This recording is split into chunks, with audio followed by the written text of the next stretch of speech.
Saudara-saudari dan anak-anak yang terkasih dalam Kristus, dari Novisiat SVD Kuburuteng Manggarai Flores NTT, saya Pastor Freddy Zahadin SVD menyampaikan ucapan selamat jumpa lagi lewat siraman rohani.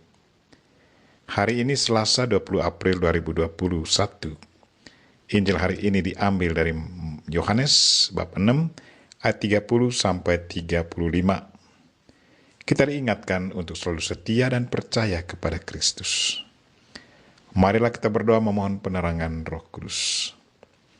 Dalam nama Bapa dan Putra dan Roh Kudus. Amin. Tuhan dan Allah kami, puji dan syukur kami haturkan kepadamu karena Engkau selalu mengingatkan kami untuk setia dan selalu percaya kepadamu. Kami mohon perkuatkanlah kesetiaan dan kepercayaan kami kepadamu. Jangan biarkan kami terlena oleh hal-hal duniawi. Tuhan, utuslah Roh Kudus-Mu, terangilah pikiran dan hati kami, agar sabda-Mu yang akan kami dengar dapat kami pahami dengan baik, dan isi pesan-Mu dapat kami hayati dan amalkan dalam hidup harian kami. Doa ini kami sampaikan dengan perantaran Kristus Tuhan kami. Amin. Tuhan sertamu, dan sertamu juga. Inilah Injil Yesus Kristus menurut Yohanes, bab 6, ayat 30 sampai 35. Dimuliakanlah Tuhan. Di rumah ibadat di Kapernaum, orang banyak berkata kepada Yesus, "Tanda apa yang Engkau perbuat supaya kami dapat melihatnya dan percaya kepadamu? Pekerjaan apa yang Engkau lakukan? Nenek moyang kami telah makan mana di padang gurun, seperti ada tertulis mereka diberinya makan roti dari surga." Maka kata Yesus kepada mereka, "Aku berkata kepadamu, sesungguhnya bukan Musa yang memberi kamu roti dari surga, melainkan Bapakulah yang memberi kamu roti yang benar dari surga.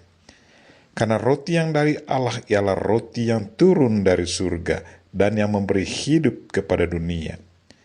Maka kata mereka kepadanya, "Tuhan, berikanlah kami roti itu senantiasa." Kata Yesus kepada mereka, "Akulah roti hidup. Barang siapa datang kepadaku, ia tidak akan lapar lagi. Dan barang siapa percaya kepadaku, ia tidak akan haus lagi." Demikianlah Injil Tuhan. Terpujilah Kristus. Saudara-saudari dan anak-anak yang terkasih dalam Kristus, tema renungan kita hari ini ialah setia dan percaya selalu pada Tuhan. Kalau kita amati peraturan dunia di zaman kita sekarang, kemana saja kita pergi, kita selalu diminta untuk tunjukkan kartu identitas kita yang sah, yang dikeluarkan oleh pemerintah yang sah, entah itu dalam urusan perjalanan, urusan kesehatan, atau urusan-urusan resmi lainnya. Tanpa kartu identitas itu, kita tidak bisa proseskan apa yang kita butuhkan. Hal yang sama terjadi ke atas Yesus Kristus. Banyak orang bingung dan tidak mengerti tentang Dia. Karena itu mereka bertanya kepadanya dan meminta satu tanda untuk membuktikan siapa Dia sebenarnya. Mereka bertanya kepadanya, "Tanda apakah yang Engkau perbuat supaya dapat kami melihatnya dan percaya kepadamu? Pekerjaan apakah yang Engkau lakukan?" Mereka ingin mengetahui identitas Yesus Kristus. Siapakah Yesus Kristus sesungguhnya? Walaupun Yesus sudah membuat begitu banyak mujizat dan menjelaskan kepada umum bahwa Dia adalah Anak Allah, tetapi tetap saja mereka bingung dan tidak percaya padanya. Kesetiaan dan kepercayaan mereka kepadanya sungguh-sungguh sangat rapuh. Saudara-saudari dan anak-anak yang terkasih dalam Kristus, tingkah laku orang-orang yang meminta tanda pada Yesus ini sesungguhnya masih hidup di zaman kita sekarang. Betapa sering kita juga tawar-menawar dengan Yesus Kristus, walaupun kita percaya kepadanya bahwa Ia adalah Tuhan. Kesetiaan dan kepercayaan kita kepadanya masih labil, belum kuat dan kokoh. Saya ingat seorang bapa di saat anaknya sakit berat. Dia berdoa katanya, "Tuhan, sembuhkanlah anakku. Kalau dia sembuh, saya berjanji untuk selalu mengikuti kehendak-Mu dan selalu rajin ke gereja." Beberapa hari sesudahnya ada gejala sembuh terjadi ke atas anaknya. Bapa begitu bahagia. Sesudah seminggu kemudian anaknya sungguh pulih kembali. Sebagai ungkapan rasa bahagianya, sang bapa memberi 2 kerat bir dan mengajak teman yang biasa minum dengannya untuk datang ke rumahnya. Sepanjang malam, keduanya duduk minum menghabiskan bir itu. Keduanya mabuk. Di pagi hari, sang istri membangunkan sang bapa dan mengajaknya pergi misa, karena memang hari itu adalah hari Minggu. Karena terlalu ngantuk, dia katakan kepada istrinya, "Engkau pergi saja mewakili keluarga. Sampaikan ucapan syukur kepada Tuhan. Saya terlalu ngantuk."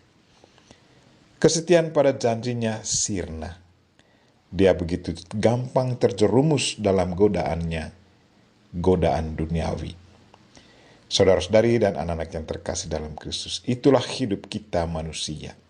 Betapa sering kita meminta tanda dan belas kasihan pada Tuhan.